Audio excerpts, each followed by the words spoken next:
അല്ലാഹുവിന്റെ പരിശുദ്ധമായ ഖുർആനിൽ ബിസ്മി ഇല്ലാത്ത ഒരു സൂറത്തുണ്ട്. ഏത് സൂറത്താ?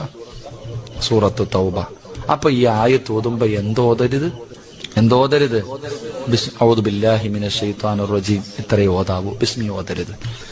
5 വഖത്ത് നിസ്കാരം കഴിയുമ്പോഴും ഔദു ബില്ലാഹി മിനശ് ശൈത്വാനിർ റജീം എന്ന് പറഞ്ഞിട്ട് ഈ ആയത്ത് ഓതണം. ഏതായത്താ? സൂറത്തു തൗബയുടെ ഏറ്റവും അവസാനത്തെ ആയത്തിന് തൊട്ടു മുകളിലുള്ള ആയത്ത്. ലഖദ് ജാഅക്കും റസൂലും മിൻ അൻഫുസിക്കും അസീസുൻ അലൈഹി മാ അനിത്തുൻ ഹരീസുൻ അലൈക്കും ബിൽ മുഅ്മിനീന റഊഫുർ റഹീം. ഇന്നല്ല നാളെ സുബഹി നമസ്കാരം കഴിഞ്ഞത് മുതൽ എല്ലാവരും ഓതി തുടങ്ങ്.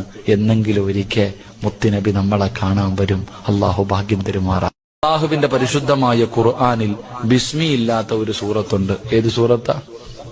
സൂറത്തു തൗബ. അപ്പൊ ഈ ആയത്ത് ഓതുമ്പോ എന്തോതരുത്? ഔദു ബില്ലാഹി മിനശ് ശൈത്വാനിർ റജീം ഇത്രയേ ഓതാവൂ. ബിസ്മി ഓതരുത്.